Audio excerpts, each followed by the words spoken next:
How are you?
Oh, there it goes. Okay.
Yep.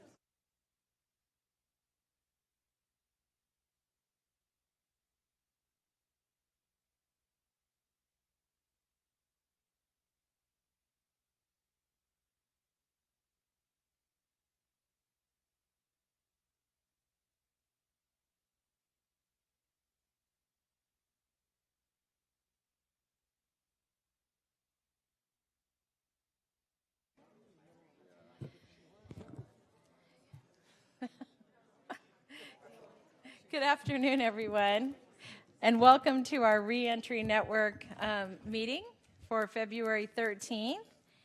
And we're going to begin by just having folks introduce themselves. And I'm not sure where I'm so blind. Is that Pablo all the way at the end? Do you want to start? We're just going to do introductions instead of roll call.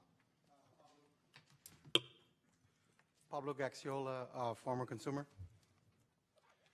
Mike Sillers with Santa Clara Police Department.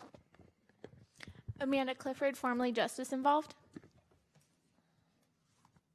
Thank you. Christine Clifford, Pact and Debug. Kwasiwa Trinidad, sitting in for Rose Amador Lebeau from Connection. Keeley, Director, Office of Supportive Housing. Gary Hersig, County Executive's Office. Vanessa Zecker, Superior Court. Stephen Manley, Superior Court. Cindy Chavez, member of the Board of Supervisors. Rick Sung, sitting in for Sheriff Lori Smith. Laura Garnett, Probation. Tony Tully's Behavioral Health. Molly O'Neill, Public Defender's Office. Erin O'Brien, Community Solutions. Cora Tomalinas, Community Member. Mary Crocker Cook, Behavioral Health Board. Thank you. And we don't have quorum, but we're going to get started anyway. And so what I'm going to do is we're going to move to public comment. And this is for people to speak to items that are within the purview of the committee, but not on our agenda. So I'm going to invite up Susan Bassey and Scott Largent.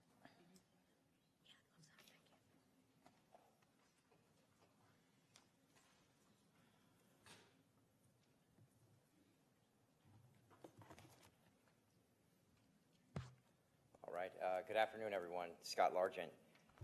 I got some paperwork from the DA's office. Originally, they sent me this notice right here. This is a letter they send to somebody that's a victim of a crime. And I was a victim, I guess you could say. I walk the light rail. I don't actually take the light rail. I walk it all the way through downtown. It's good for exercise. I'm better at now talking with all the homeless and mentally ill people because there's a lot over there. What ended up happening with this is I was sitting at the light rail, and it was kind of near the end of the day, and this is about 1.5 years ago. And normally, right near the end of the day, I start thinking about my daughter a lot. I kind of go in this trance, and I'm just sitting there waiting for that bus to show up. And a guy came up, and he asked me for a couple of dollars. And I heard the light rail coming, and I said, sorry, bud, I can't help you. And I kind of turned here in the light rail, and he basically punched me a couple of times. Yeah, I used to teach martial arts for a long time, so I've been hit thousands of times. It's no big deal. I kind of wrapped the guy up like a pretzel across the street, and then it kind of spilled into the Ike sandwich shop. And I was more upset that the guy just out of nowhere, I mean, I really didn't have the $2. That's why I was walking. I mean, I really didn't have any money. But I was more upset that he just hit me out of nowhere over $2. And I figured the guy was jonesing for dough, and that's probably why he was hanging out at the light rail. And so they sent me the information that he was the victim. Now, remember, Ike's, the sandwich shop, got absolutely destroyed. I mean, he was picking up cash registers, throwing things, he pulled out a knife. It was a bad ordeal. It took about 7 minutes, and San Jose PD got there, then the sheriffs got there. It was a big ordeal. This guy was out on that corner the next day. So the next day you got this guy, and he's probably been on meth for a long time because he's doing the thing where they pray up to the sky and they spin in circles. And I was just amazed. So I kept following up. I wanted to find out, did we get this guy some drug treatment? Are we helping this guy? I mean, I'm not upset about it. I don't need to press charges against him or go after him for restitution or anything. I want to figure out if he got help. They never helped this guy. Now he's got a warrant out for his arrest. But I see him down there. And he's a scary-looking dude. And when you've been on meth for, I'd say as long as he's been, you know, the brain's gone. So when do we start scooping all these people up? They've been on meth so long that they're a threat to our community. I was on meth for a couple of years, and my brain went just like cottage cheese. Now, if I didn't get off the meth, I would have been just a same problem as they are down there. Isn't this illegal to do methamphetamines? Isn't it illegal to defecate in the park? Isn't it illegal to shoot heroin down there? Isn't it illegal to litter everywhere? Isn't it illegal to go start hitting people? I mean, it is like a third world country down there. And I'm just wondering why you guys haven't figured out a way to start locking some of these people up in insane asylums, drug institutions. I mean, there's got to be other options other than the criminal justice system here. And it's just getting bad. And the dope's really messing these people up. So thank you. Thank you, Scott.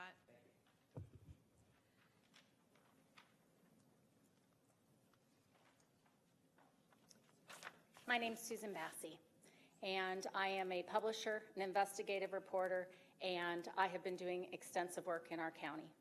I'd like to first give a shout out to San Jose Inside, which is an independent news organization in our community that did some excellent reporting this week. I expect that John Wadsworth may get a Pulitzer Prize for what she's done on her work related to a homeless man raping a San Martin woman. What this committee has done, which is under the purview of this committee, is an absolute joke and failure. And it resulted in the raping of a woman by a homeless man that we let down with a failure of our mental health services, a failure of our policies on homelessness, and our failures on protecting people. I want you to imagine if you lived in a small community of San Martin. I lived in Gilroy for 30 years. I know what that community is like. I know almost everybody in that community. And I want you to imagine trying to help the homeless people because the county failed them. I want you to imagine having a kind heart, and I want you to imagine going and delivering a homeless person food, trying to help them because our services are deficient. And then I want you to imagine that homeless man grabbing you into his homeless encampment and raping you repeatedly. And I want you to imagine going home and telling your husband about that. And then I want you to imagine if you were that husband, what would you do? You do the right thing, and you call 911, and the sheriff comes, and the sheriff does the right thing, and they take that person to VMC, which is a county-owned and operated hospital, which the county keeps assuring people they will do properly when they set up in Morgan Hill. And then I want you to imagine being a rape victim and being combed for pubic hair and semen. And I want you to imagine being separated from your husband for 7 hours. And I want you to imagine what that husband felt like. And I want you to imagine that all of these events are all on all of your hands for being complicit on these communities, for thinking you're doing your job when you're not. This is a system failure. You failed that rape victim. You have failed to manage and supervise Jeff Rosen. And Cindy Chavez, Steve Preminger, putting his money into Spotlight San Jose should raise some concerns about conflicts of interest and the county trying to control the media. This is appalling. This is shocking. The victims call me. I was on the phone last night until 3 o'clock in the morning and then again this morning at 6 o'clock. I am talking to the victims. I am talking to their families. I am talking to their community members. I don't have to imagine because I hear the stories. I won't hear it sanitized in court like you will, Vanessa Zucker, or you, Judge Manley. I've heard it from them, things that may never get in court. And you better start thinking about what you're doing because a taxpayer lawsuit is coming and we will pierce the immunity veil for your positions. Thank you. Thank you, Susan. We're going to now go to, we're going to skip our consent calendar unless, okay. And here's what we're going to do today. We're going to hear items 4, and that's a fetal alcohol spectrum disorder report. And if I could ask those presenters to come forward. And then we're going to hear item 5, which is a report on implementation and expansion of jail diversion programs. And then 6, community awaiting placement supervision services update. And then 7, the Proposition 47 grant. We'll leave for consent or continuance reentry, adult 3-year strategic plan. And the reason is I think we've heard it and you've hopefully read it. And then our minutes. So with that, we'll get started with our first item, which will be item 4. Now, I wanted to just get us started on item 4. The presenters are going to be Gary and Key Lee. And just to say a couple things about this item. One is that Miguel had another commitment and couldn't be here today. But I really wanted to thank him for his leadership and members of the working group, which I think is a working group all here. If you could stand just for a moment so people can look at our working group. Yay, working group. Give them a round of applause, because this was Barbara Hansen coming in saying to us, do something, and we did. The presentation and the suggested strategies and actions to address this problem are a great start, and we really, the intent of this referral, just for all of you, is to get feedback from each of you as you see fit. And then what we're going to do is ask Miguel and the working group to incorporate that feedback and come back with more refined recommendations if that's necessary. All right, so if we could have the whoever's presenting. Gary, there you are. Oh, Gary, I was kind of looking for you over there. I'm sorry, and I heard you introduce yourself. There you go. All right, Gary Hersig, Deputy County Exec.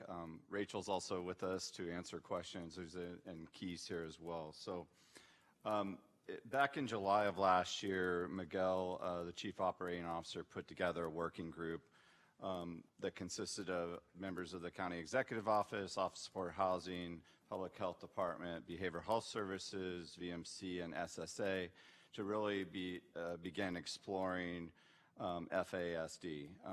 We had a series of meetings over 6 months. We consulted with experts. We reviewed the most recent research and explored existing practices in the field, mainly in Canada, who is well ahead of most folks in this field. We also consulted with CDC.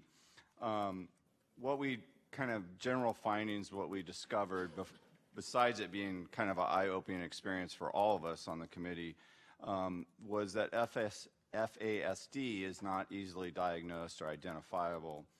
It results in a wide range of medical, behavioral, educational, legal, and social problems, both in adolescence and adulthood. It also gets often confused or overlapped with other conditions such as bipolar disorder, ADD, hyperactivity disorder. CDC does estimate that 50 out of 1,000 children may be affected by FASD. We also came to the agreement that a better understanding of all the individuals that serve county clients, a better understanding of FASD may help improve our diagnosis in the county.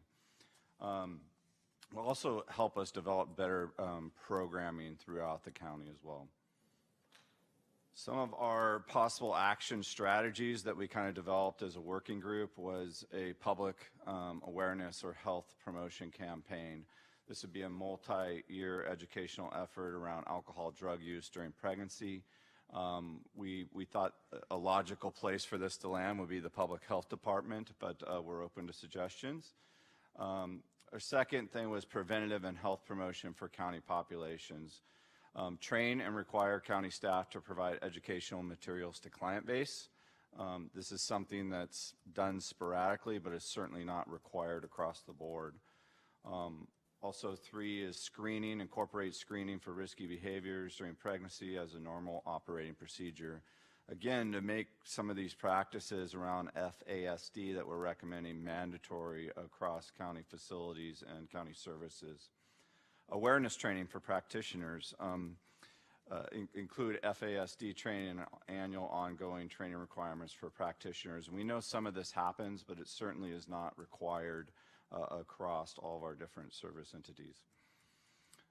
Alcohol and substance abuse services for expectant mothers, prioritize treatment services for expectant mothers, review current resources, and modify and expand those as needed. 6, postpartum support for mothers and their children.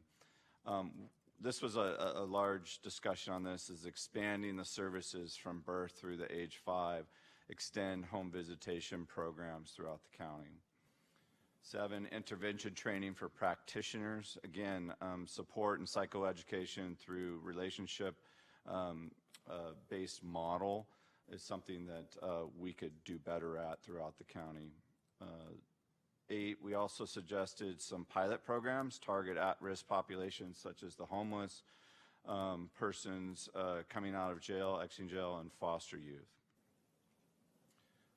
And we also, with any good program, we need to collect data and evaluate that data. So we suggested partnering with the university or existing research staff in the county to evaluate FASD-related information in county-controlled health records and other client information systems.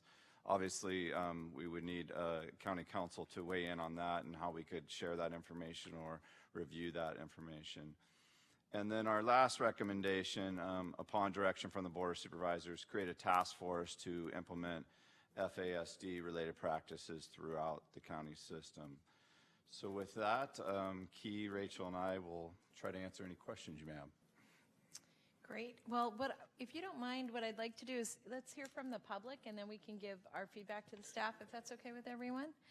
I'd like to invite up Barbara Hansen, who was our luminary on this, who lit the way, followed by Mary. Mary, I'm sorry.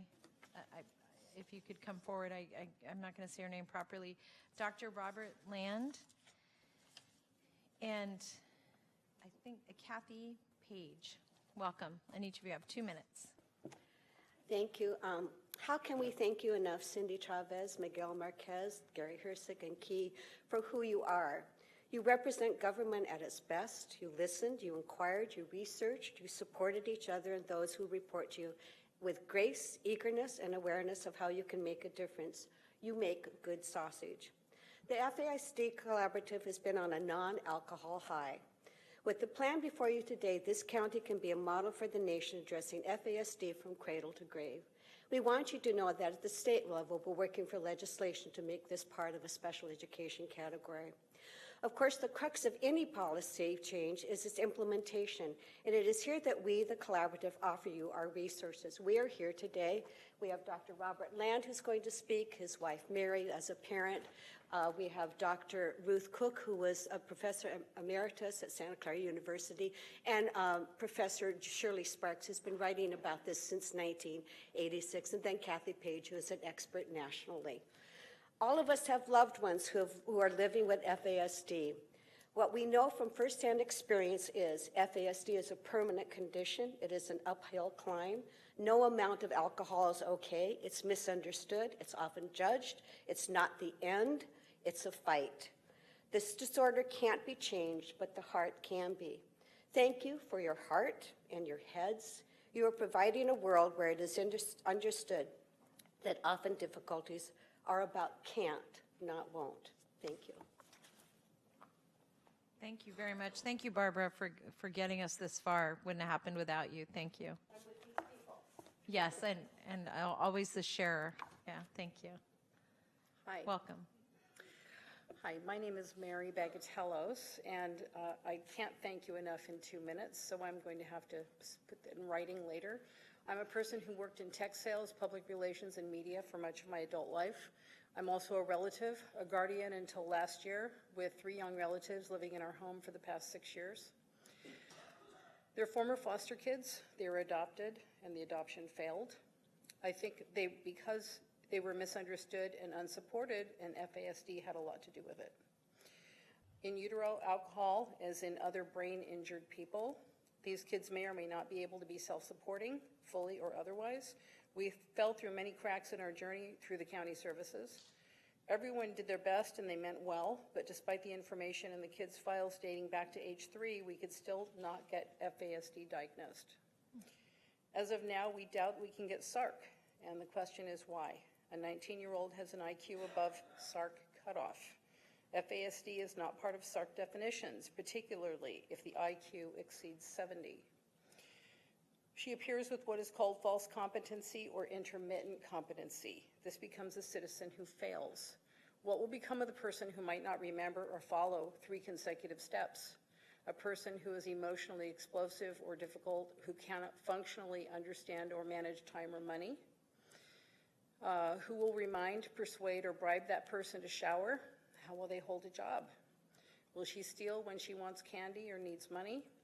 She still wants children, yet how will she raise them? Will the cycle continue when she discovers how fun legal alcohol can be? We offer ourselves as a part of the ad hoc committee. I attach thoughts and suggestions in my comments that I will email in after. I do have some suggestions. I hope we're able to be a part of the committee. Thank you. Thank you.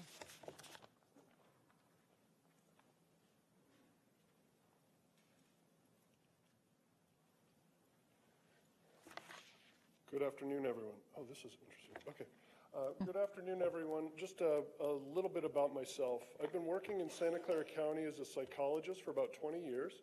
In that time, I've worked in various settings, including EMQ Children and Family Services in various programs, at Access in County Mental Health, and as an evaluator on the Juvenile Probation Department and Department of Family and Children's Services evaluators panels doing evaluations for the courts. I've also been in private practice in the county providing mental health services and psychological evaluations for individuals in the legal system and those needing help understanding their own difficulties. I'm also a member of the FASD Collaborative Group, which is part of PHP, which is heavily represented here, as you know. And I want all of you to know that we're all here to help the committee and the county implement whatever is being considered. We've spent considerable time understanding the landscape of FASD and personally know the people, we know the literature, and we know the issue well. We're well connected.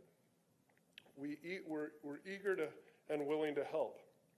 As an evaluating psychologist, I doubt that many, if any, psychologists in this area understand this issue. We have had some trainings that we have trained some mental health professionals, but the evaluating psychologists that I know don't understand the issue that well, but we can diagnose it. I do provide evaluations diagnosing fetal alcohol spectrum disorders, and I know the complexity of what that evaluation takes, but it is possible to train people to do it. The DSM now allows us to do that, the Diagnostic Statistics Manual from the APA. In closing, I want you to also know that Santa Clara County has had a diagnostic center here. Several previous members of that center are in our collaborative. We can do that again. Also, many other jurisdictions, as you know, have the same thing. I have some comments that I'll email in as well. Great, thank you. And we have one last speaker on this item. Welcome.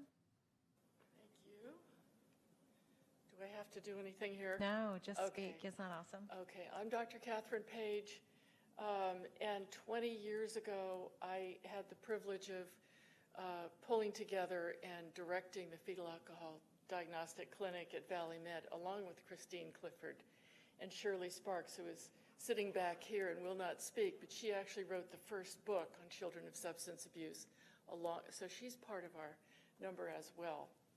And I think I want to tell you something that I wasn't actually planning to tell you, and I hope you guys don't mind, but it's too late. And that is this, that it is a spectrum. It is complicated. It's hard to suss out for many reasons. But once it is identified, life clears up for everybody. And what the line I'm going to step over here is talking about myself, because my own history is one of being a brilliant one-year-old and then starting to go downhill when I hit about 4th grade as things got more complicated. Until that time, they thought I was going to be, a brain surgeon at 16. Complications set in. I wasn't able to do the work. I got depressed. I was very self-destructive behavior, teens and 20s, and into the 30s. Finally, I got diagnosed with ADHD, severe ADHD, 3 times, because I couldn't quite believe it, because I'm not hyperactive. And then I got hit over the head with fetal alcohol, not related to myself yet, but accidentally when I was in Seattle. When it dawned on me and got affirmed by a colleague that yes, I have fetal alcohol damage, I began to put supports in place that I had learned about. My life became much more successful, and I would love to see that available for everybody to get a proper diagnosis. Thank you. Thank you, Dr. Page. Just to remind folks, the reason this is at this committee is that as part of the thinking that we were doing around how we're providing supports for people when they come out and as part of reentry, that the lack of diagnosis and frankly lack of information we thought may have been impacting our ability to find appropriate placements. However, this has implications for a whole bunch of other areas as well, so it's good that all of you are here, and this is a time to give your feedback, your thoughts, or your comments. And I'll look on this side to my left to see if there's anyone. Christine?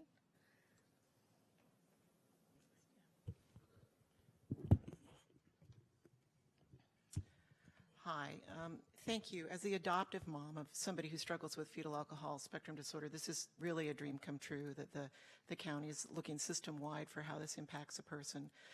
I've watched him fall through multiple cracks. The educational system is wonderful, and I'm a special ed teacher, but the typical psychoeducational battery doesn't look for what turns out to be the damage of fetal alcohol spectrum disorder: decision-making, memory, ability to connect cause and effect. So those things aren't typically evaluated and wouldn't be unless a person had something like a traumatic brain injury. So the systems we have in place don't necessarily capture these people, and they don't necessarily provide services for them. And so these are the folks who end up later in life being pretty unsuccessful, despite the fact that they may have a normal IQ. I want to really thank the Collaborative for all the work they've done for decades on this. I'm looking at some of my former professors from Santa Clara in the audience who really walked with me through just about everything, and the training that I received from them was really admirable. Dr. Page and Dr. Land are particularly a wealth of information on current research and assessment practices. Dr. Page recently sent everyone in the Collaborative a study from Canada, who is, as Gary said, light years ahead of us, about justice-involved people and the prevalence in jails and prisons. And they estimated it up to close to 30% of people that they screened, and they had specific screenings for adults that we could find out more about, have FASD, 30%, 1 in 3. So if you take those, that shouldn't be a surprise to anyone, that people who cannot link cause and effect and who have impulse control problems and who have damage to things like executive functioning and decision making would end up in jail. So assuming our population is similar, this has really broad implications for how we work with people in custody and how we tailor our approach to things in related departments like pretrial and our courts and probation. So what you have here are very impressive plans. I can't thank you enough, But one request I do have is to consider adding an additional pilot project to go into the jails and to identify and work with people while in custody, including our juvenile hall. There are excellent plans here for once they exit, but if they're identified while they're in custody, we could work on these issues while they're with us. So I know the members of the collaborative are available and anxious to work with the county, and I want to thank you again for all this hard work. Thanks. Very good. Anyone else on this side? Judge Manley? Thank you. Just speaking from the court side of this, and what I see is a real challenge. I see every week pregnant women who are in custody, and we really don't have presently any. We have alternatives for them. We have House on the Hill. We have PSAP. We have Solace. We have programs where they could actually live with the baby. We talk about this, but what we really lack is, to me, this does not work with substance abusing offenders in the criminal justice system unless you have ongoing wraparound services from the minute they leave jail. And I agree with the last speaker that we should be addressing this in jail. I do not know how, we should know what alternatives we presently have for people who are ongoing, this is what I see again and again, is ongoing drug use while pregnant. And what services do we have that we could place them in, and then how can we organize a wraparound system where we would not be depending on the courts and violations of probation and things like that, but rather using a wholeness, a health model to try and help them in a better way out in the community. That's why I like the three groups you picked for the pilot. And I would just encourage you to really concentrate on these, on women coming out of jail, because often I see there's a question here, why let her out of jail when we're endangering this child that will soon be in the world? And that, of course, makes no sense at all to me. But, we need to understand what the alternatives are and how we make sure people get in them and stay in them. Thank you. Are there any other comments? Molly, I see. Just to piggyback a little on Christine Clifford's comments, I personally and the Public Defender's Office see a number of clients charged with crimes who have fetal alcohol syndrome, and it's not easily identified. So the DA and the police are looking at this person like it makes no sense what decisions they made. They get in trouble, get locked up, they make poor decisions while incarcerated. That turns into all kinds of other problems. And so I'm very encouraged by this work group. I've had conversations with Barbara Hansen about it as well. But by the time they're in that kind of trouble, it's really difficult to wind backwards. So I'm hopeful that with a better recognition of the problem, earlier intervention will produce strategies that make these clients make different choices and get recognized earlier. So thank you all.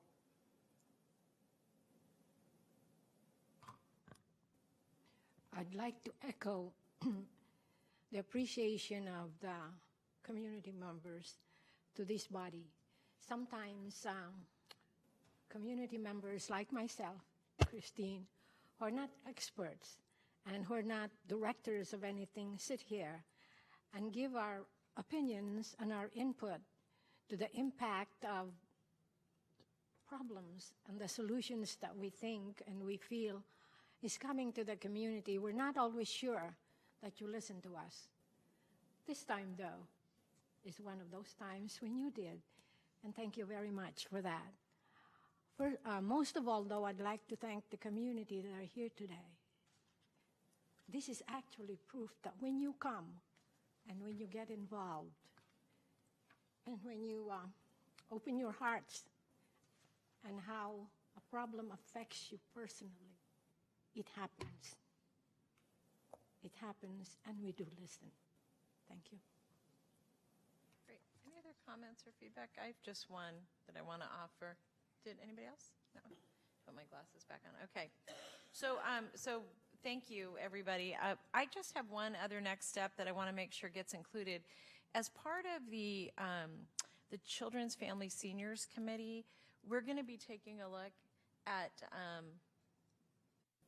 a number of issues, but one of them is how we do a better job of using the developmental screening tools that we have throughout the county to actually lead to a diagnostic, that whole diagnostic step, and then to actually have options for services after that step that's much more aggressive and a little more clean. And there's a working group that's working on that, and I'm hoping, Maya, if you could just send that information to Gary.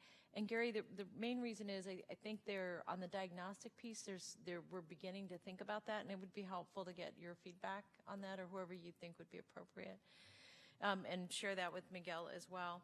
With that, I'm going to move on to our next item. Okay, Erin? Sorry. Go ahead. I was just going to say, echoing my thanks, but I think it's also in terms of the specific charge for us. If we presume 30% of the people are impacted by it, I think we should be looking at almost presumptive FASD, and how do we set our systems up not to have people fail but to succeed? And I think that's something we could work on now.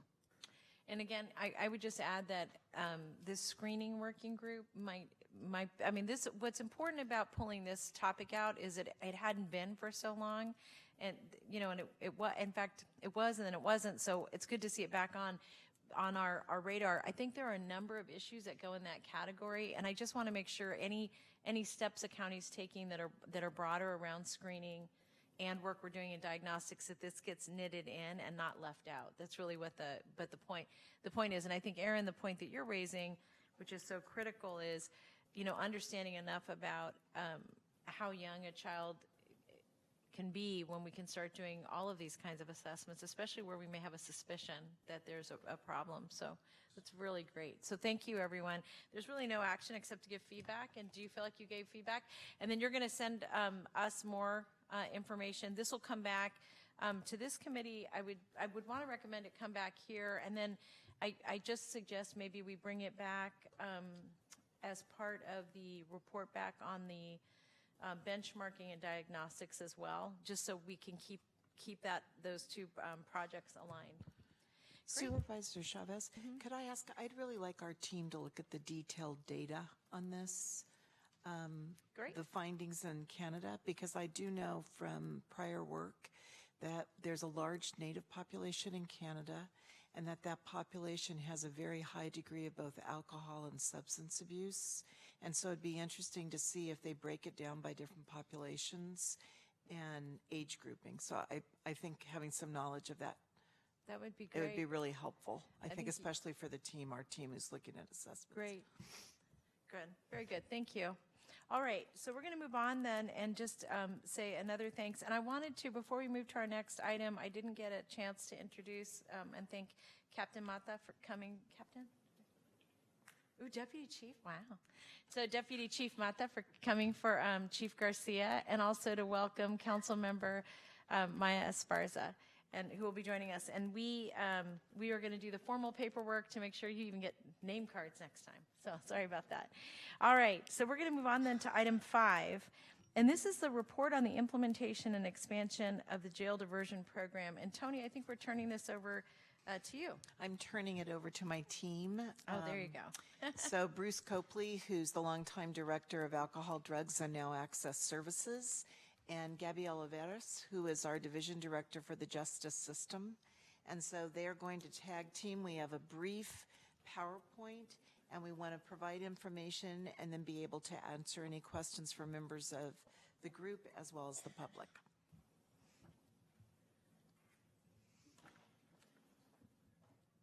All right, good afternoon. My name is Gabby Olivares, the Division Director of Criminal Justice Services. So we're going to go ahead and dive into our agenda, which is to provide an update on our behavioral health jail diversion programs that were implemented April of 2017. We will also be providing an update on our MHSA adult and older adult redesign plan and describe where we are with our new efforts under our new jail diversion programs. So through our jail diversion efforts, we have served 948 clients. Our first program that we developed was our co-occurring program under jail diversion, which was the first to be able to serve substance abusing and mentally ill individuals. That program is contracted to serve 40 clients. In FY18, we served 42 clients, and year to date, we are currently serving 45 clients. So moving right along, our next program that we implemented through our jail diversion efforts was our full service partnership program. We already had the service existing, but what was really nice about this is that we were able to couple jail diversion housing dollars where an individual can also receive assistance with housing cost. This is, at the time, was our highest level of care. So the criteria was 3 or more hospitalizations, and in lieu of 3 or more visits to the jail in 1 year. So we're contracted to serve 308 clients. FY18, we served 406 clients, and we are currently serving 271 clients. Moving along, our intensive outpatient program was also modeled after a program that we have existing in our adult system of care. That program is for 90 days, but given the clinical profiles that we looked at and how long it takes our individuals to integrate back into the community successfully, and these are our clients that are leaving custody, we decided to ramp up this program to 120 days. And this program is really for individuals that not only do they have behavioral health needs, but they need assistance with accessing primary care, Medi-Cal, and housing. So this program's contracted for 50 clients. FY18, we served 135 clients. And we're currently right now serving 42 clients in this program. Next, our permanent supportive housing program, which has been a collaborative effort with Office of Supportive Housing. So the nice thing about this program, it not only provides mental health, substance abuse, housing, vocational education, intensive case management, but a tool that's called the VIETS-BDAT is administered. And so it also looks at rate of homelessness and what type of housing support the individual needs. We've been able to train our custody staff, our behavioral health staff, and some of our system providers, and we're administering this housing tool to look at homelessness and if people should be referred into this program through our reentry center as well. So if someone scores 8 and above, they're able to access this program and have housing and treatment. Next, we have our supportive transitional empowerment program, our STEPS program, which screens, provides assessment, uses motivational interviewing in custody. So it's a service that's in custody. The team works closely with custody health to make referrals. It introduces clients to treatment, arranges appointments, and secures that the individual has their medication when they're leaving custody, and a warm handoff is made into the community. Our Muriel Wright project will provide 30 substance use residential beds and 15 co-occurring crisis residential beds for justice involved. The construction is underway. Telecare is our provider. They bid for the crisis residential and the substance abuse portion of treatment. They were awarded the contract. We're working closely with them. They have submitted their application to community care licensing. And now, as an addendum to that, we're working on the emergency evacuation plan. So the application with CCL usually takes a while, but it's going well, thankfully. Our behavioral health urgent care. So we have explored looking at space at our reentry center to go ahead and potentially stand up our urgent care program there. Okay, so now I'm going to talk about the implementation of our Mental Health Services Act adult and older adult redesign. So October 15th, the department released an RFP for in-home outreach teams. There will be 4 teams. The teams will outreach and engage to consumers that are not connecting to behavioral health services, who are high utilizers of psychiatric emergency, who need basically immediate assistance to link into services. And there is also an education component where education will be provided to consumers about mental health and what's available, and also to family members to help and encourage individuals to seek behavioral health services. So we really will work closely with families to support and link clients into these services.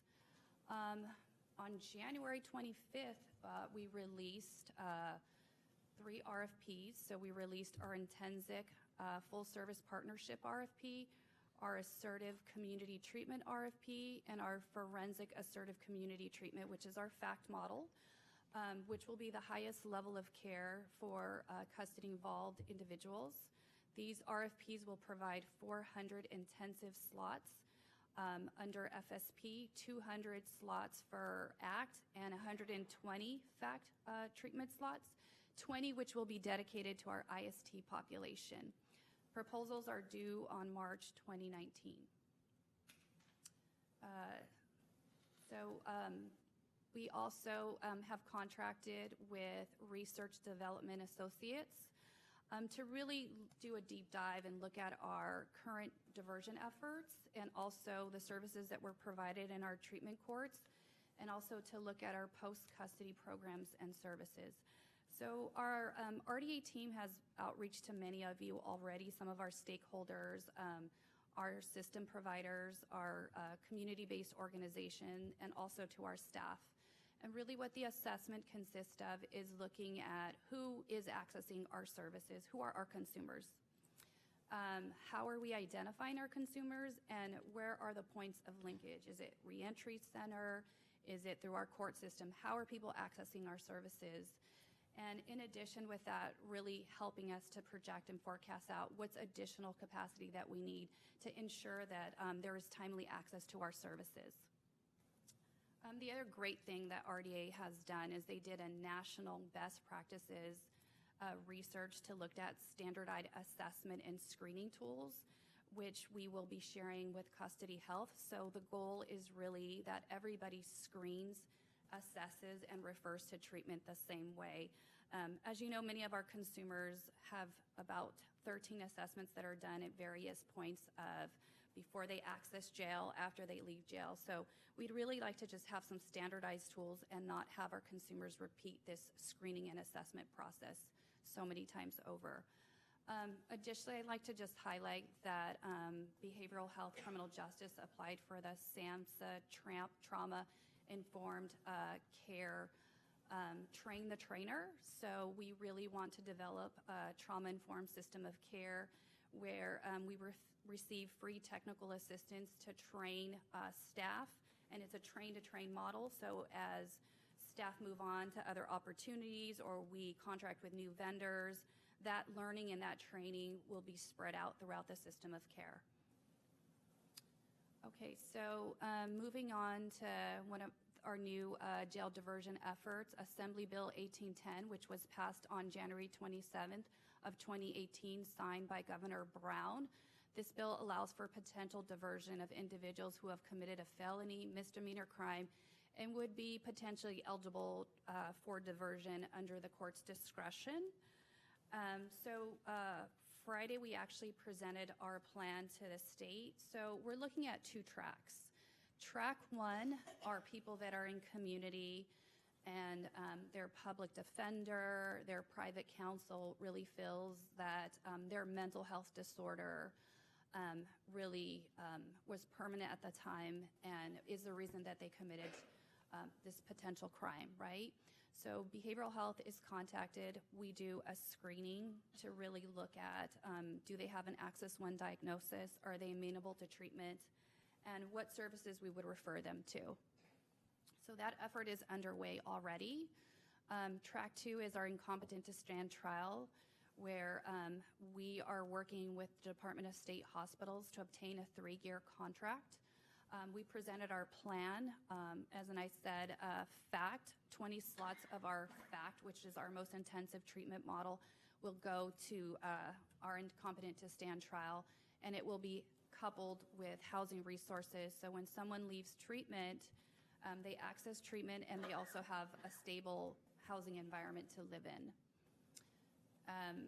Our jail diversion community assessment tool, which has been developed in concert with our public justice partners, law enforcement and behavioral health. And it's really to identify individuals that can be diverted from custody and referred into community-based treatment. This provides a decision tree and a workflow for law enforcement to call upon our clinicians in the field and to make the most appropriate placement in treatment or intervention before someone has to go into custody. This will be launched in concert with our psychiatric emergency response teams. And so this will include a clinician that will ride along with a law enforcement and also with the sheriff's office. The jurisdictions that they will ride along with is San Jose, Palo Alto, Morgan Hill Police Departments. So this is actually what the tool looks like. And as you can see, it's really a guide for law enforcement to determine what path they take before arrest has to occur. So with this, I've also been talking to my colleagues about potentially adding the pre-arrest unit. So that would be another diversion point that somebody could be diverted to, whether they have to be transported to our emergency psychiatric services because of the 5150. Instead of, taking people because they have a drunk in public or something, we really want to provide the lowest intervention to connect people and refer them into behavioral health services. We are working with pretrial service offices and also the reentry director, Javier Aguirre, to develop a pre-arrest unit where law enforcement can drop off mentally ill offenders who have low-risk crimes, or they're just going to be cited. Instead of booking them or taking them to emergency psychiatric services, if it's not a 5150 hold situation, they would be able to divert them there. We'll have 4 licensed clinical social workers that will be conducting universal screening for mental health, co-occurring, to be able to refer and link to services immediately. Part of that will include our faith-based services and additional community resources. So that is all I have. Thank you.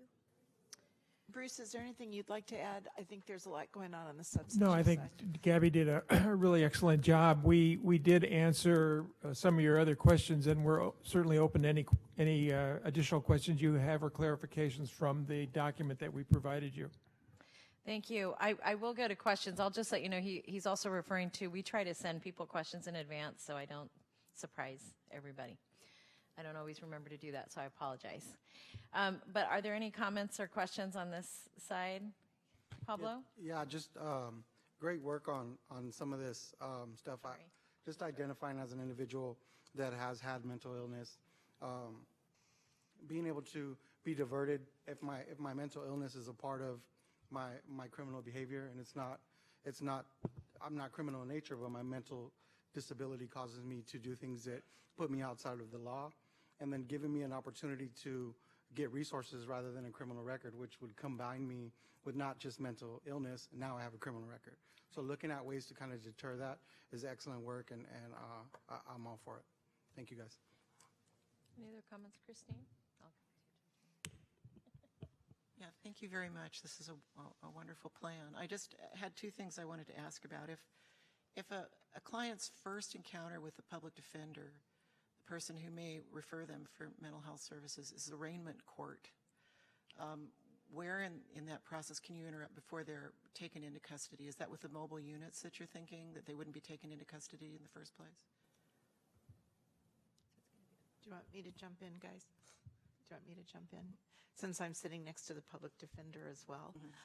One of the things we're doing, Christine, that you'll see soon is we've been working with RDA and looking at all of the programs and services, and we've taken the Stepping Up Intercept model, and we've looked at every opportunity where somebody might be coming into the system and how then can we help them stay out of the system and get services. So what you're asking about an arraignment by a public defender, that specificity is not something that we've discussed.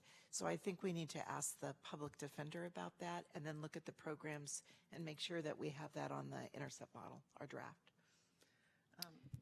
Thank you. The other thing I wanted to inquire about was that I saw you had a $15,000 warrant limit. If they had a warrant more than $15,000 that they would stay in custody, can you tell me what informed that decision? If the person needs mental health treatment, where does the $15,000 come in to that decision making? Carrie? So until October of 2017, that cutoff was actually $5,000, and we worked with the Sheriff's Department to change that policy to $15,000. I will say this, hopefully in 2020 when SB 10 passes, we won't have to worry about dollars or amounts assigned to that as well. But on warrants, the court issues those amounts based on the crime they are charged with. Thank you. I understand that, but one failure to appear can be a $10,000 warrant. So I don't know. That just seems like a low amount to me. But you're right. I will hope SB 10 changes that. Thanks. I just wanted to add, so most of our work has focused on once somebody's in custody, how do we divert them out and link them to services? The next phase that we're looking at is pre-arrest. What do we do and what interventions do we put in place so people, before they even get arrested? And so our IHOT teams would, focus, depending on where we disperse them, would focus on ensuring that people have education, understand their mental illness, reasons why it's important to take psychiatric medications, so that there's education before people stop taking their medications and arrest is their last hope to get mental health services. So we're really going into this new pre-arrest world. What interventions can we put in place so you don't even get rearrested if you're mentally ill? Judge Manley? Thank you. Excellent report. Thank you very much. I did hit the right button. Excellent report, and thank you very much for giving us this report. I had a few questions. To begin with, the FSP program, we previously had discussion regarding the need expressed by the providers for flex funds to provide housing. And I noticed in your written report, not on the slides, that only 3 clients assessed the housing flex funds. Does that mean that everyone who's in an FSP program is appropriately housed? I have not seen that to be true. I see them in shelters. I see them in the Armory in Gilroy, City Team. I don't know, perhaps the director could explain. It was my understanding that, as Key often reminds us, housing is critical, permanent housing, or as close as we can get there. And I had thought that these flex funds would be used similar to what a BODE would use them for, to place people in motels and to move them on to a rented room or whatever they can, something that moves more in the line of approaching permanent housing, or in a THU, and we would be developing more of those beds. So I don't understand that. I think this is something Key and I can respond to together, because we're working really closely on the housing needs of all these populations that we're serving. And certainly those that are coming out of custody are a very high priority. I know Key has plans that will begin July 1 of 2020. So do you want to speak to the housing side of it, Key? Sure. I think some of these RFPs have been issued in order to get the services out there sort of on the street and start to get people enrolled. I think Tony and I and her division managers have started to work on aligning sort of the housing strategies with the sort of the intensive services. So that when folks receive those intensive services and then the housing funds can go, stay with those individuals and are administered and provided regardless of whether they are still as sort of in the the FSP level of care or not. I think that's just going to take a little bit more time for us to fully develop, and maybe we should just come back to talk about how that's going at the Reentry Network or some other meeting. Yeah, I mean, if I could just intervene and make an observation, a couple things. One is that I think that this plan is in various stages of implementation, and so I think it would have taken a longer presentation to have been able to map all of that. But I want to just reinforce a couple things that I'm hearing, and I think one is that we really need to better understand the process map that occurs for all of these human beings. I think two is that I'm just going to recommend as we get presentations in the future that we have to be able to look at capacity, because the issue of housing is so critical that in some instances we might have the programmatic pieces up and we don't have the housing, and we just got to tell the truth about it, and we got to say here's where we think we're going to be at. And I think your point just about how we align all of this is it's a county-wide effort to do alignment on a whole number of issues, and this is one subset of that relative to our housing strategy. So again, I'm just going to encourage that when this comes to because I think this is coming to the board in March, to the full board, that we just have to be able to say here's what our capacity is or isn't, and here's the piece we're missing.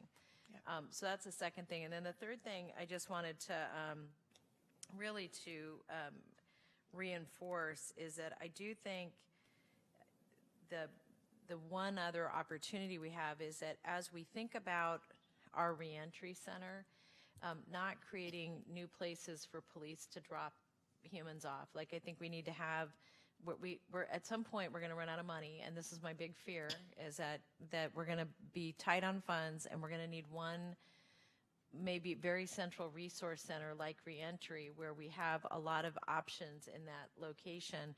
And I would just say that the reason I'm jumping in with that is, as we think about housing, I am very anxious to get the board to build permanent supportive housing on this corner. Oh, I'm lobbying one of my colleagues as he comes in. But to get this, to get housing, relatively dense housing on this corner, because I think that it will give us an opportunity not only to house people near where a lot of services are, but also I think it's going to give us an opportunity to redesign the reentry center. Because remember, we sort of backed into a building that just was too old to fall over. And, we've just been cramming services in it for a long time. And at some point we're going to run out. And at some point it makes sense for us to rethink that model. One last thing on that front, the reentry center from a service model perspective, we had considered putting that into a new justice area, right? So it would be co-housed with the district attorney's office and the sheriff's office, and in some ways that doesn't make sense, because if we're trying to keep people out of that system, then having a real differentiation between the two facilities makes much more sense from a cultural perspective. And it will allow us, again, to use it for lots of different kinds of services, instead of just one group or another. So I'm putting that all on the table because I just want to really be as transparent as we can that these are all plans, or some of them are plans, some of them have been instituted, but I do think we're still like in the mid of our process moving forward. I don't know if that's right, Tony, in terms of timeline. Well, I think we've done quite a bit of work. Housing is an issue. It's an issue for. But I mean, in terms of the adult planning, I mean, like, do you feel like, I know you're still merging with drug and alcohol. I mean, there's a lot happening in your Yeah, there's quite a bit happening. I think that jail diversion in this effort has been a priority for us for the last couple of years. And what you'll see, I've seen the draft, what we've worked with RDA, and we have one of the consultants is here in the audience, who have really taken the intercept process and will provide you with those flows that you want and that we wanted to on a big single sheet. It's fabulous. We're just making some tweaks that will demonstrate what the entry points are for all the diversion and the different services that we're offering at different levels of care. They're making a fair number of recommendations about levels of care and who is getting into custody and who shouldn't be getting into custody. And as Gabby was describing, we're looking at tools that we will use not just for custody, but all of our adult programs. And custody health, custody behavioral health is interested in that as well, because one of the results of the assessment is we're assessing these people in multiple places. That's not the right way to provide care, get them connected. So I think you'll see in the set of recommendations and in this wonderful diagram that they provided to me last week, many answers to the questions that you've raised. But we have two challenges. I'll be really candid, and I know that Gabby and Bruce on our team would say the same thing. We're doing a lot of work with these clients, but we haven't hit the 50% stick to the program, finish to completion. And that's one of the things that we talked about at the beginning with RDA, is how do we really engage people who have lots of reasons for not wanting to be in services? How do we engage them to continue in those services? And one of the things that they've offered to us are the best practice tools on, it's like motivational interviewing, but really readiness to change. Bruce could talk at length about the number of people that have been assessed in custody with substance use providers, with warm handoffs out into the community, all the things we've talked about and all of the best practices, and yet we see very few people going into those services.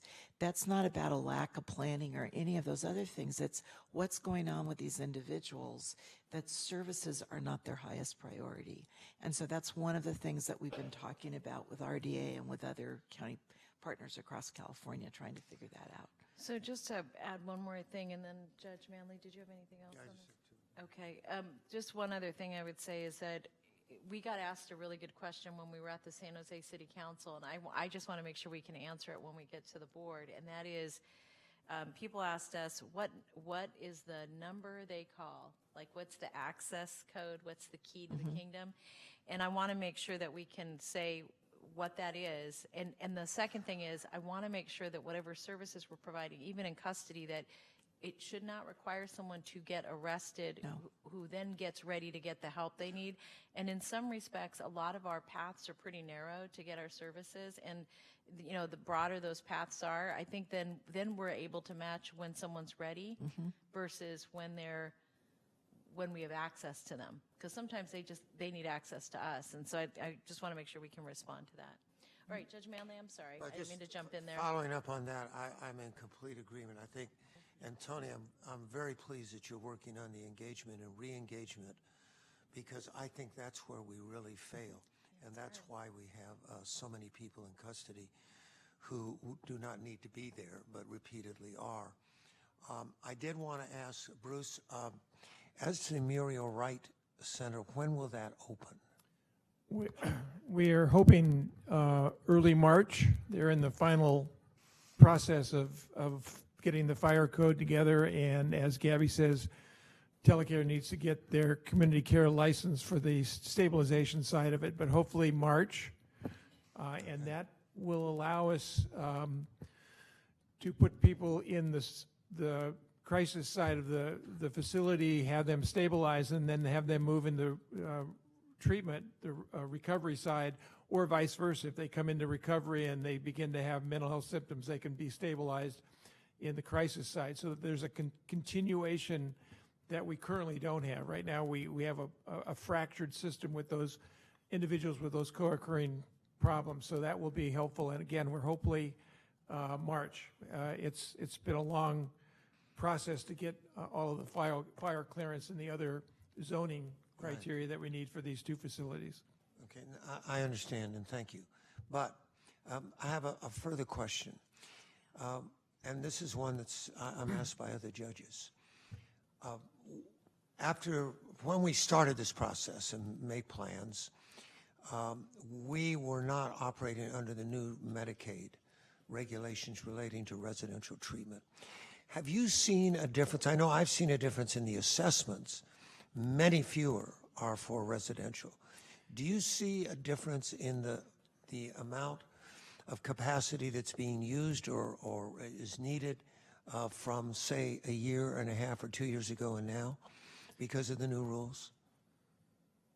And then what do you do about that? I'm just thinking, if we're building more beds, and perhaps we won't have that many people assessed for that, and we need maybe intensive outpatient or something else. Well, definitely with the waiver and the criteria that residential be for imminent danger, it's lifted the bar in terms of the assessment into residential. So that is certainly not an area right now that we're having a long waiting list. What I do think, though, is these co-occurring individuals who currently we can't ascertain whether they have mental illness or substance abuse and which should go first. I think that will allow us to use the Muriel Wright facility for those problematic individuals that currently we really don't treat very well, and we tend to miss placing them into the appropriate residential care. Excellent. Finally, I wanted to ask you, Tony, in terms, one of the most difficult things is to understand. I know you and Key work together, and I know we have these different programs, but it becomes very confusing, and I think Supervisor Chavez was talking about this, when we can't figure out where the person is really going. Do they see a psychiatrist at a boat? Are we guaranteed to? Do they get their medications? Do they have case management on their mental health? If they're in the housing side, and if they're on your side, what's the difference? Are you accessing his housing, or I know you're all working together, but to me it would be very helpful if we had a clear outline of who does what, so that we could understand this person is being supervised by a boat. Don't ask about behavioral health, okay? Or this person is being supervised by a boat. Do ask about behavioral health, because they've got to get both. See, it's not clear now. So I want you to see that, Judge, that both Key and I are smiling. So Key will go first on this, and we're just smiling. So I think the answer is for individuals who have a serious mental illness, who need permanent supportive housing, who are enrolled in permanent supportive housing, the services and the housing go together. The services, whether they're contracted out or provided by county staff, are actually sort of in the behavioral health department. Those service providers can provide the full array of case management and specialty mental health services, although I will say that the capacity and capabilities sort of vary by contractor. And then the housing piece, whether it be the rental assistance or the actual unit, is sort of managed as part of the permanent supportive housing program, even though administratively they may exist elsewhere. But anyone who's in a permanent supportive housing program, for which many of these individuals are, they are being seen by a behavioral health contractor or staff person.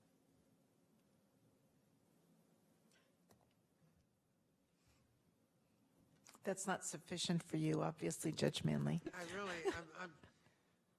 We don't use the word serious mental illness anymore. Actually, we do. Well, but I mean, what will you we have to, because that's how we serve people through the medical plan. I'm not understanding why should someone go to services with behavioral health, and why should somebody go to mental health services through housing? It just seems to me that leads to confusion. I know the offenders don't understand it. Well, I think what we might do, Key, why don't we come back and sort of diagram what the programs and the continuum of care and how PSH fits in. And it might even be, we haven't done this in a while, but we've moved further on our housing program, and it might just be time to just do a quick update. Yeah, for 'cause everybody there's a here lot about going on. what we're investing in, and we just haven't. I mean, it's a good thing to refresh every year, and We can do a joint presentation on It'll be that so fun. with joy. Erin, did you have a question, or was it Cora? Both a comment and a question. There may be some sort of a little bit of a disconnect on the data, because I checked with my folks. I was shocked at the number of criminal justice housing supports that are, and we had 18 in December. So we'll just connect on the data. So to that's see. from your program that you guys have contracted with Key Lee. The jail diversion dollars that Judge Manley was talking about are within the jail diversion programs. And actually, we have 42 people that are actually waiting in the queue. As you know, it's hard sometimes to find housing placements. So permanently housed already, we had 3, but 42 people are waiting in the queue to, start exercising their housing voucher and getting assistance with paying their rent. And that's across all of our providers. Yeah, this was specifically, Gabby, in response to the criminal justice full service partnerships. Only 3 clients are accessing housing funds. Under the jail diversion fund, but as I said, 42 are waiting. Okay, we'll talk offline. Question for you, though. On the jail diversion, are folks who are getting rearrested also eligible for that jail diversion? Yes. Yes. So then, thank you for this report. One question, and I'm very interested in your PERTS, which is the ride along. I would like more information on that. I'm excited about your pre-arrest unit. Is that the IHOT you're talking about? I am familiar, though, with a program that was tried several years ago. And I tell you, the reason it didn't work, is because the relationships between the partners were not solidified, i.e. the processes were were just too complicated for them to complete the form when they bring the client in. And also where you house the unit and when. Those are the 3 things I think that was problematic at the time, so it didn't work. Thank you for that feedback. So I know this was a very meaty conversation. I really appreciate everybody's feedback, and I'm looking forward to hearing it at the board. I know we're going to hear some sub-component of it, or maybe the macro of it.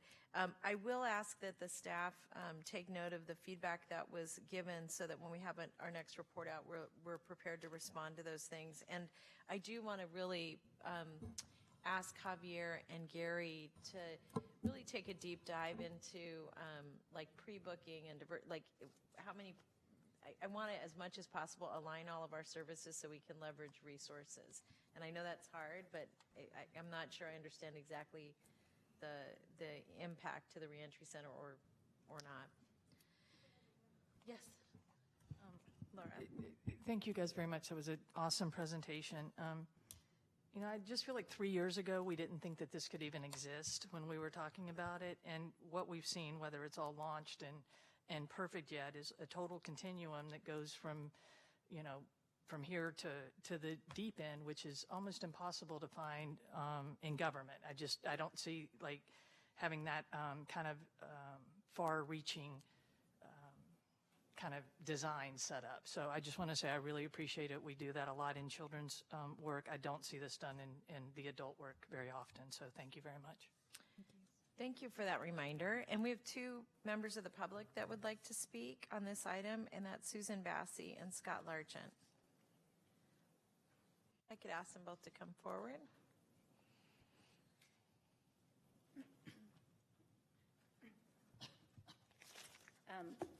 Judge Manley, I want to thank you for your comments.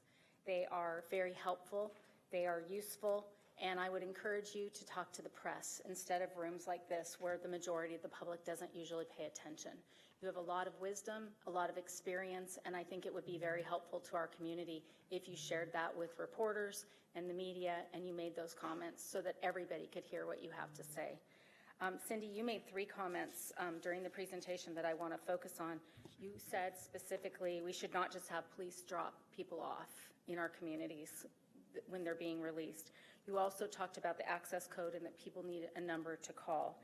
And you also made a comment that people should not have to get arrested to get the help that they need. And that's going to bring me to loop right back around to the problem that we have in San Martin. And there was also a comment here, and I don't know your name, I'm sorry, about the services for housing, and services go hand in hand. And nothing illustrates that better than what has just happened in San Martin that is now going to be in our courts. Our public defender is going to be defending somebody with mental health issues. We failed to capture this. And when Jeff Rosen released the rapist within less than 24 hours back into the community, the sheriffs dropped him off at a homeless encampment that was several blocks from a school, an elementary school where migrant student children walked past his homeless encampment. So a man who we know raped a woman was allowed to walk, was allowed to live in an area where he could have grabbed those children any day. The cost to our society is too great. We now have someone in our criminal justice system. Taxpayers are going to have to pay. Molly O'Neill, you're going to have to step up and make sure you give that man a good representation and represent his mental health issues. But we failed a victim, and victims have as just much right. And we've got to start addressing these mental health issues and not just doing it in these meetings. Do something. Thank you, Susan. Scott?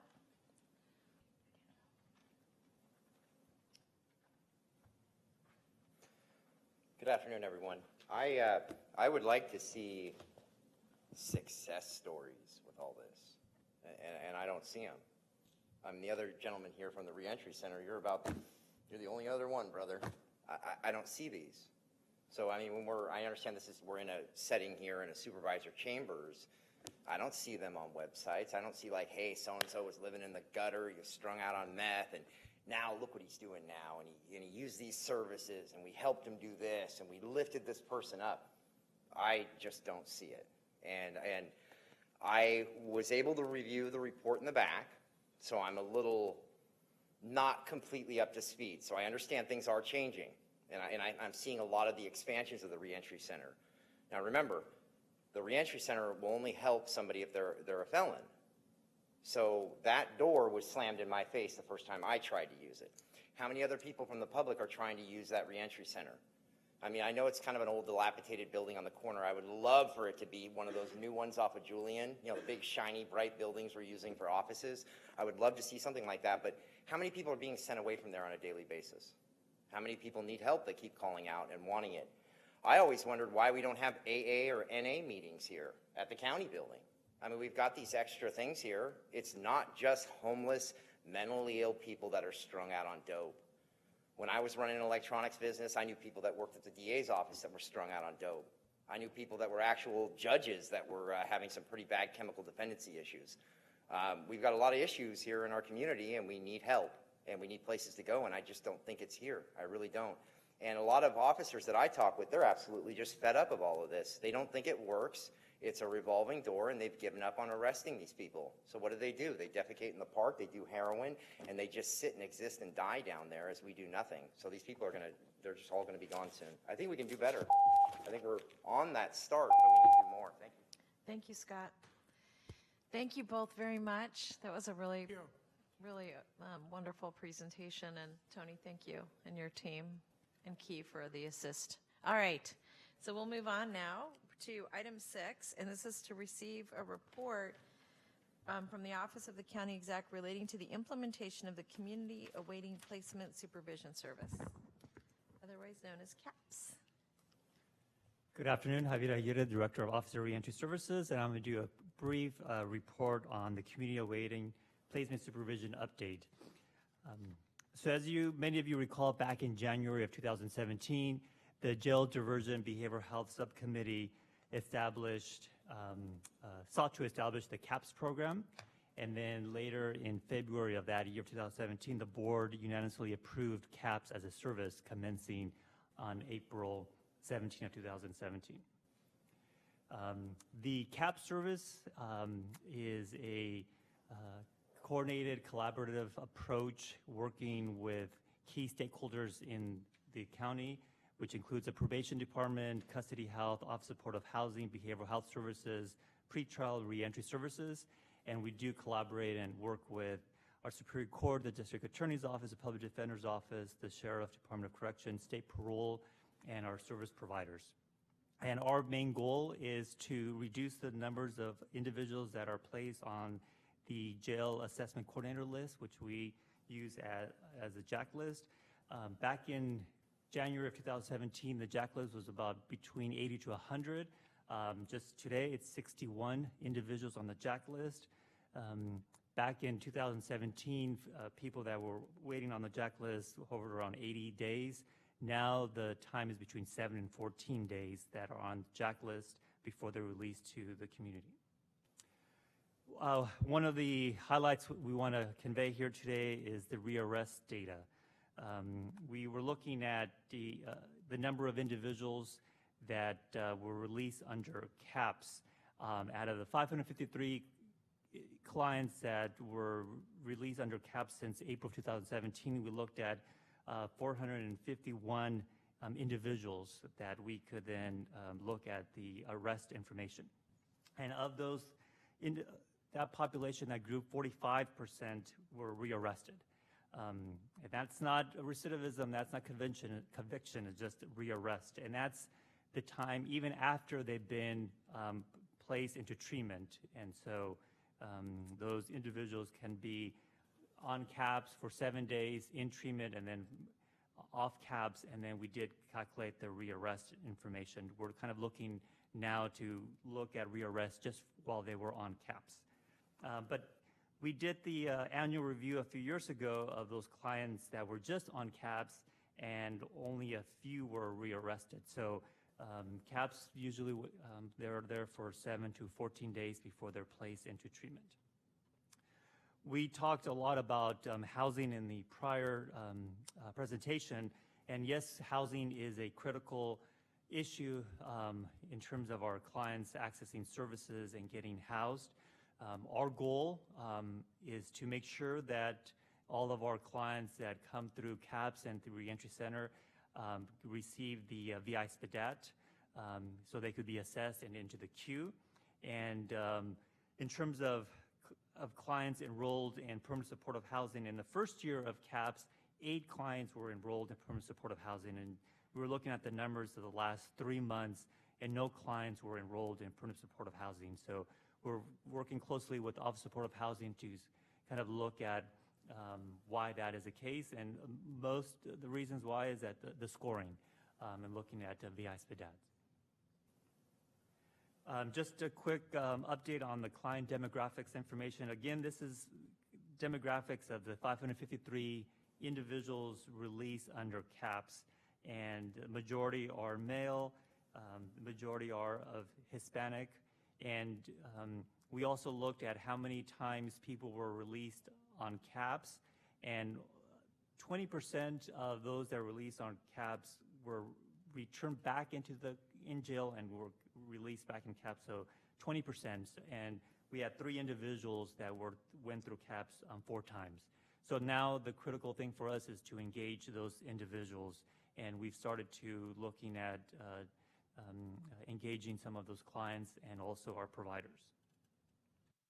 So as we look forward to creating CAPS from a service to a program, through Behavioral Health Service Department, Tony told us we're working with Resource Development Associates for them to do an audit of the CAPS service so we could refine the program.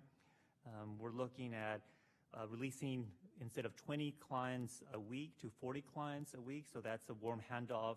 A sheriff deputy walking an individual from jail to the reentry center, community worker and either a pretrial officer and a probation officer going into custody, engaging the client before they're released. We do our weekly case conferencing with key stakeholders to discuss the different services that individual will be engaged. Part of the CAPS service was 2 dedicated probation officers working and doing intensified supervision with the clients, doing more check-ins and phone calls and working with community workers. So we're looking at all those probation officers are already assigned to the individuals on the JAC list. integrating them into the CAPS program. And I think the key takeaway is emphasizing and strengthening our client navigation. So it's the community workers engaging them while they're in custody. They have a face to meet and someone to meet when they come to the reentry center, and then they could walk through them through making sure they get the public benefits, Medi-Cal, general assistance, if they get linked to faith-based, and then also to behavioral health services, of course, and then to the medical mobile unit. So as we look at creating CAPS service into a program, we are looking at refining and enhancing those services. So with that, I'm open for questions. Any comments or questions? I'll start on this side. Molly? Thank you. Thank you, Javier. I just had a couple questions. On the last slide you were on, I didn't understand the second bullet point. Yes. How is it that changing the program release orders expedites release and shortens duration of wait? Sure. So when we look at the JAC list, it identifies what type of treatment that individual should be court ordered. And so a lot of that is either residential, mental health, or substance use. So when the client is engaged in the community and there's a change of treatment needs, then behavioral health has to go back to the court to make that request and make that change court order. So we are hoping that working with our Superior Court partners, that it just be called CAPS treatment. So it's leaving it up to behavioral health to make that assessment. Okay, thank you. And the other question I had related to the supportive housing slide, I wasn't clear on whether those VI SPDAT numbers are assessments or actual people housed. So those are actual assessments. And so in the last 3 months that we looked at the data, no client was enrolled in permanent supportive housing or rapid rehousing. So a lot of our CAPS clients are getting motel vouchers, shelters, but no permanent supportive housing or rapid rehousing. So this number is just only on the assessment. But we're taking a closer look with Office of Supportive Housing to dig into what other placements occurred that were not part of Office of Supportive Housing. Answer, Aaron? So we're only doing the VI SPDAT on people who are homeless? We're doing VSPDAT for every individual that is released under CAPS. So, But 35% of them have no VI SPDAT. correct. So something happened in terms of we missed the opportunity while they were in custody. When they came to the center, didn't have enough time. So one of our goals in terms of making it into a program is having a checklist. So each individual will be checked off to see if we've done all the needed assessments. So we're doing VI SPDATs on people who have permanent supportive housing. We're doing VSPDAT for everyone who is off the JAC list being released under CAPS.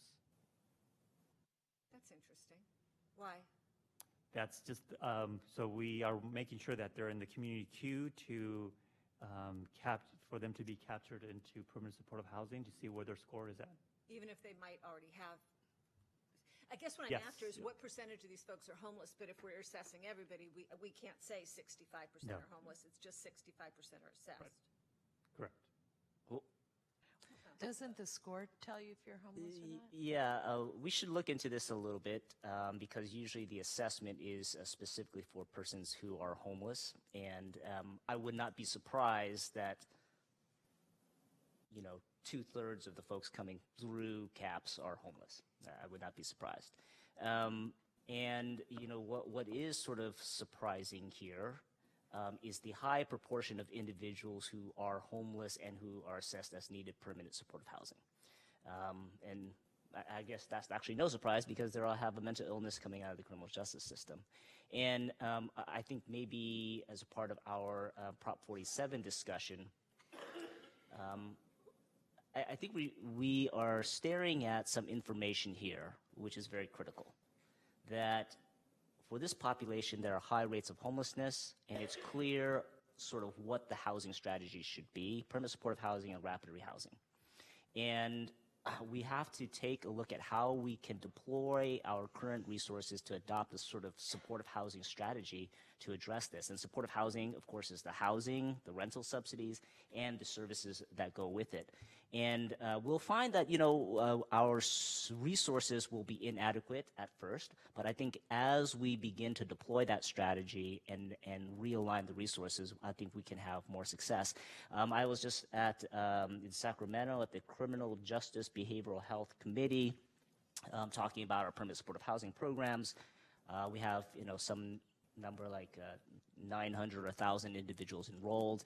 Over 80% of them have involvement in the criminal justice system, mental illness, and or substance use disorder. So already in our permanent supportive housing programs, we are seeing this population. I think we should really take a hard look at trying to double down on this and these strategies.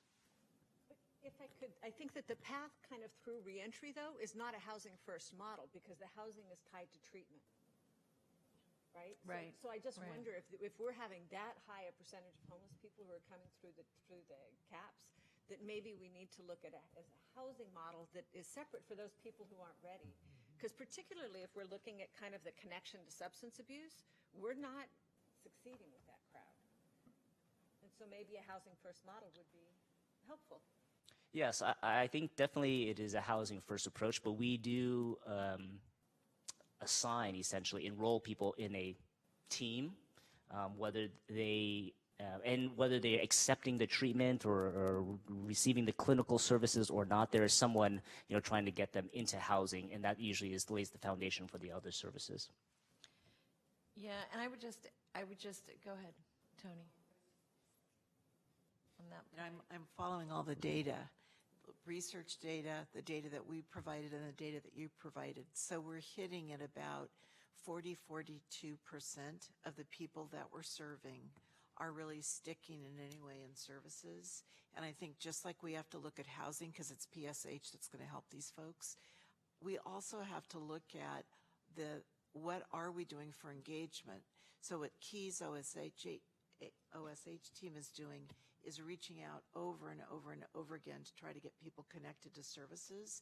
And then once they get into a PSH setting, then they have those ongoing services, and we're seeing a lot of stability.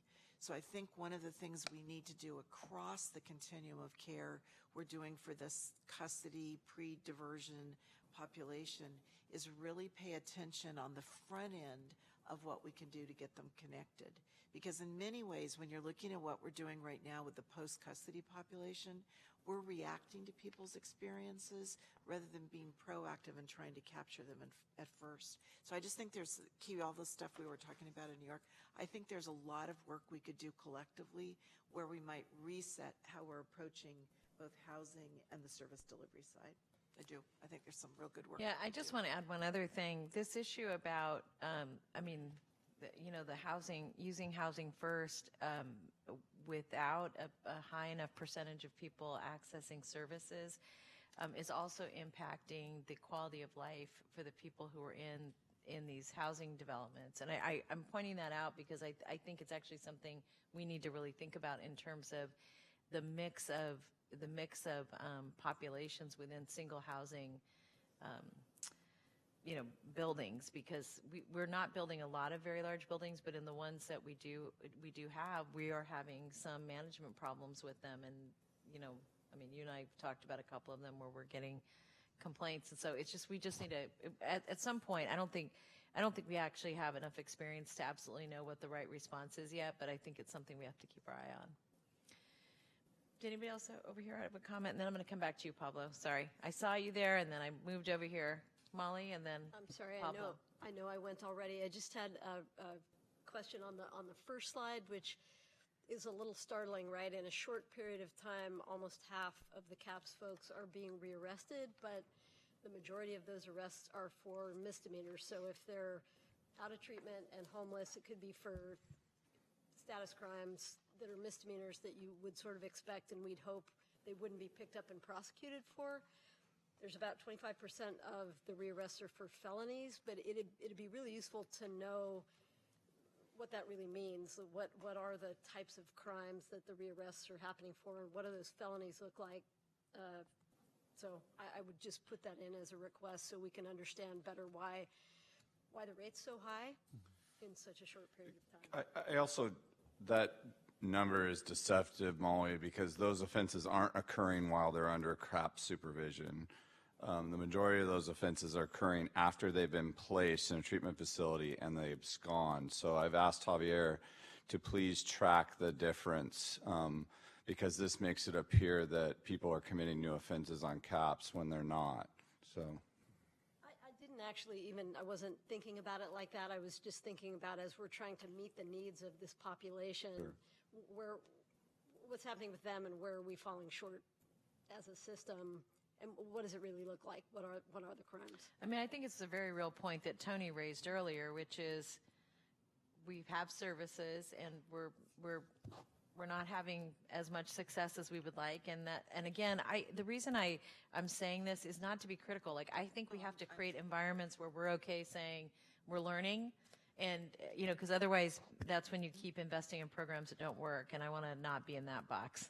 I mean, because at some point we have to make some changes, but I also just want to acknowledge we're new at some of this too. Like, I think part of the challenge is even getting all of the data. We're still kind of emerging at this.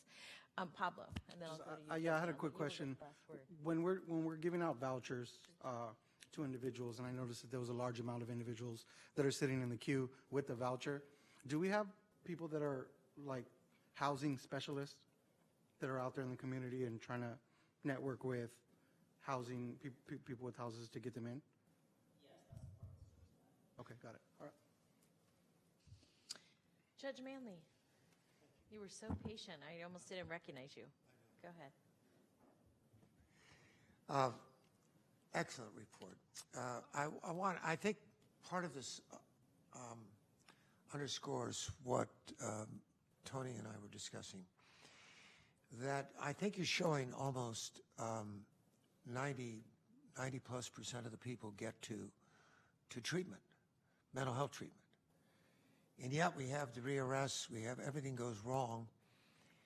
And what has occurred to me, since I watch this every day, is when we keep talking about housing over here and then substance abuse here and mental health and then this engagement, re-engagement. And my suggestion is maybe we should look at our entire system.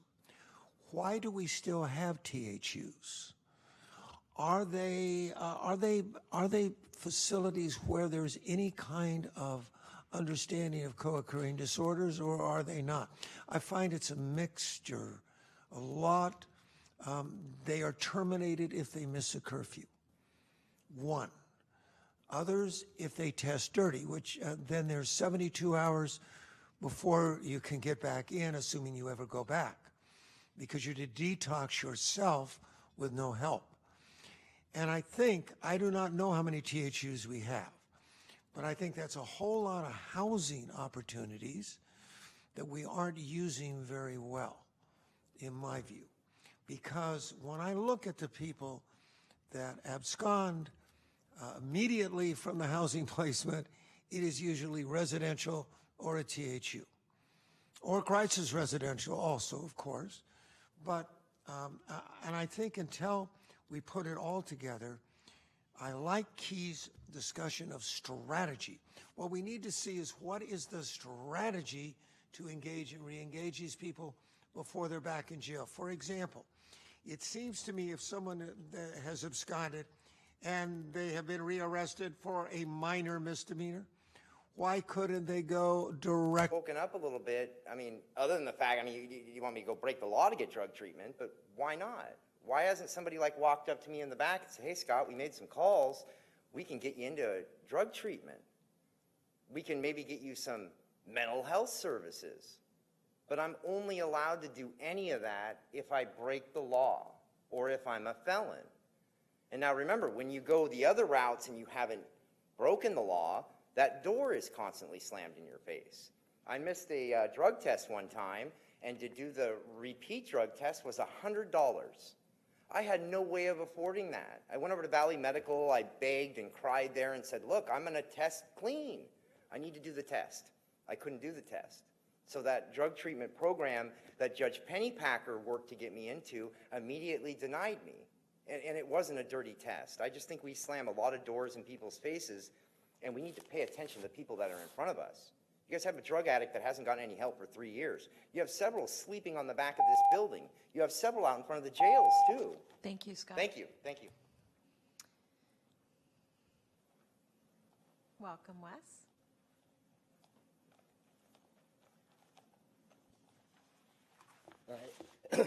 My name is Wes Mokoyama, and I used to be on the Jail Diversion Committee. And well, I'm concerned about a few things. Housing is so important. Key and I have been working with this one woman since June. She still hasn't found permanent housing.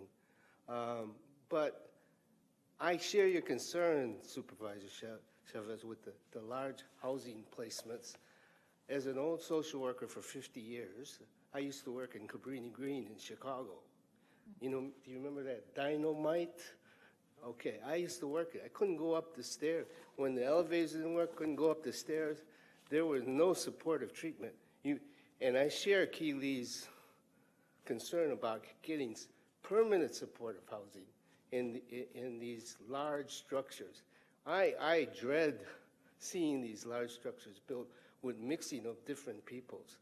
I share your concern with that, and that's why I came up here to say that. You really need to strategize that kind of housing. Thank you. Thank you, Wes.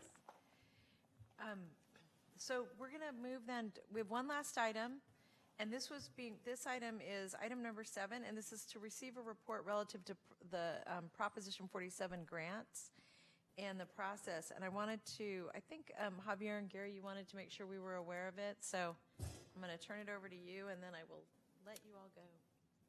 Sure. So the Board of State and Community Corrections, known as BSCC, released the RFP for Prop 47 grant funding last month. And as you recall, Prop 47 was a voter-approved initiative on the November 2014 ballot to ensure prison funding and spending is focused on violent and serious offenses and to create grants and alternatives. The first cohort was awarded a group of different counties up to close to $103 million. And so this release for funding is $96.4 million. The proposals are due on March 18th, just next month. And the maximum grant amount is $6 million for up to 44 months. So counties, cities, school districts can apply for these funding. The final decisions will be made by the BSSC in June or July of this year. One of the key pieces of the Prop 47 proposal is to have community engagement, not only having a solid proposal, but also do community engagement. So Behavioral Health Services Department Consultant Research Development Associates, David Honick, is here from RDA to also capture some of your thoughts and notes here. And so RDA is going to be coordinating key stakeholders, interviews, and just discussion about developing this proposal. And so we have a set of 5 questions. We really want to get the engagement of the reentry network so we could capture those and hopefully include those in our proposal, and then also ensure that we get the maximum points for community engagement as part of our proposal. Very good. I think that any comments, worries, concerns? Do we just want to say yay? Yes. All right. So For ideas, we really do need to get some feedback on ideas. Yes. Ideas. Aaron, I'm going to start with you. Well, or just Cora, a I just saw a light on, so and then Pablo. So it says that there's a local advisory committee required. Is this it? So we'll be working with behavioral health to see if we want to establish the reentry network as a local advisory. So that's something that we could put in the proposal.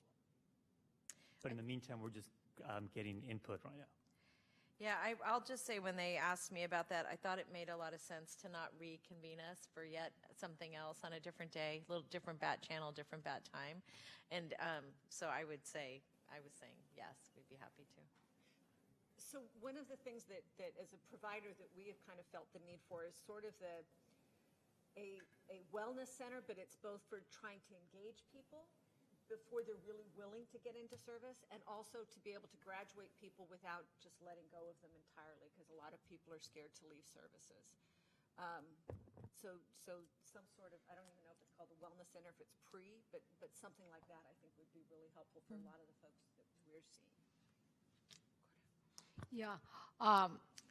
I wanted to address your definition of stakeholder, and I want it to be generalized more. When we talk about community engagement, most of the time what we're talking about is a community engagement. Of course, we're all members of the community, right? But I don't think the grantors are talking about this group. I think they're talking about the general community. And so if I were doing the proposal, I'm doing the proposal, right? So I would go to, say, find out what we can do in terms of involving the PAC and the community-based organizations like that. We have our own community-based organizations, and we do have them on this board sometimes, but it's not just the representative that I'm talking about. It's the members of that community. Maybe I'm not saying it right. But in addition to that, there's other organizations that have their own constituencies or clients, if you will. So it's not just the executive director or the service providers that come to this stakeholders meeting, but the real stakeholders, the ones that are going to be impacted directly, not just in the policies, but the implementation of the programs.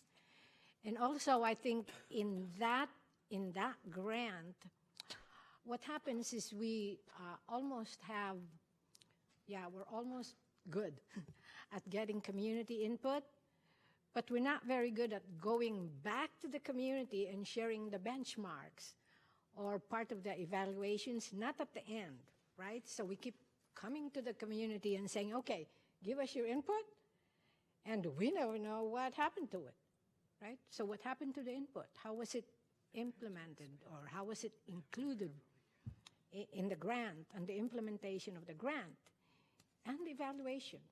Did it work? Didn't it work? Should we start over again? I think it should be part of it should be part of the whole process that we have before it's even submitted, before the grant is even submitted. I think we should have that. Thank you, Cora. Rick? Thank you, Supervisor. Oh, God, Javier, Pablo. if I just... Jeez, I'm sorry. Go ahead, Rick. Yeah, I could just... I could yell, I'm a mess. too, actually. So is this round 2? Yes. Yep. Did we apply? Yes, we did. Did we get anything from round? No, we were unsuccessful. Oh, so we did not get any money from that. So my concern is, so Prop 47, and I think all those savings were as a result of our counties doing a great work, right? All of us, the courts, the Board of Supervisors, the CEO's office, reentry services, and every one of us, by not having a lot of inmates and detainees in our facilities, right? Getting them out of the criminal justice system. And so that's where the savings came from. I just was wondering as to why do we have to, do you know the answer to this? Why do we have to even apply for this? I can answer that question. Thank you, Supervisor. If you can answer that, I mean, would be great. let me just make 2 points. One is that the County of Santa Clara has invested almost all of our general fund dollars in trying new services and trying to keep people out of jail. And so here's the transition we haven't made yet. And by the way, separate of cost avoidance, I have never ever seen a study that has demonstrated how we have cost savings even when we make huge changes. We're putting transitional age youth in the juvenile hall, but the building's enormous, and it's not like we can just not have employees in part of that building. I mean, there are all these catches that we have that we've got to right-size our work. But I think part of the reason that applying for this grant is so critical is that we have been a self-help county. And by self-help, I mean we went to the voters and said, hey, we have a housing problem. Let's go get money for Measure A. We went to the voters and we said, look, county services, we want to make sure that we can make sure everybody in our community has access to health care, and we want our emergency rooms to work. So we went out and asked for an 8-cent sales tax that now is permanent. I say that because those two initiatives, in my mind, when we're asking our own community to pony up more than people are already investing, then I think it's really important that as a community that we benefit from state funds and opportunities for the state to fund us. That's first. Second, the governor made a decree. You shall all go and fix the criminal justice system. Run amok, go do it, do a good job. And the reality is that we are still testing these programs. And so I personally think that not only do we have an obligation to apply for the money, I think we frankly are a little further ahead than other places in the state. And so some of the questions they're asking, we're going to have a harder time answering because we already know what doesn't work. And so, and it's a little, I mean, not to be mean, I know Maya, you were experienced, so this doesn't happen to you, but I remember running for office thinking, why can't we just do funding this way? And then you get here and there's like, there are rules, and so they all get to go first and say, we're going to do job training and we're going to have a faith-based collaborative. Well, we're doing all that and we're having problems. And so, so it's a little bit tougher for us, but that's why I think we have to step up and apply and now get it. Yeah. Pablo. Yeah, I was gonna agree with what the gentleman said. We're doing a lot of that work already, and from my standpoint, and from what I see, I know that there's trouble there, but there's also very big victories and very big gains that we're making there. The Reentry Center is already taking great strides to get that done for the larger population. So the smaller population, it seems like we got that coming. But like what you're saying as well, in response to the question for number 5, from my standpoint, is we have a unique opportunity to take a look at what's already working and then see the other stuff that's already in the mix and use this as an opportunity to kind of conjoin those and make them work together. That's a really good point. Christine? Yeah, I just had a question. My understanding of this funds was that certain percentages of it had to go to school districts and certain percentages of it had to go to mental health and things, and certain percentages had to go to CBOs. Is that right? So how are we making everybody aware that these grants are out there that are qualified to get this money?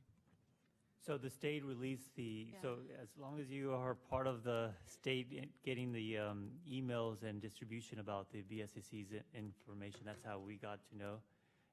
But school districts are also able to apply for this pot of money, an additional pot of money. And just to clarify, the savings are generated from at the state level. So the Department of Finance identified how many less prisoners are there in the system, which then generated this number. So the number of this is 96.3 million. So what I want to do is just put you on the question page. So if anybody has a response to 1, 2, 3, 4, or 5, that's really what Javier is asking us to do. Yes?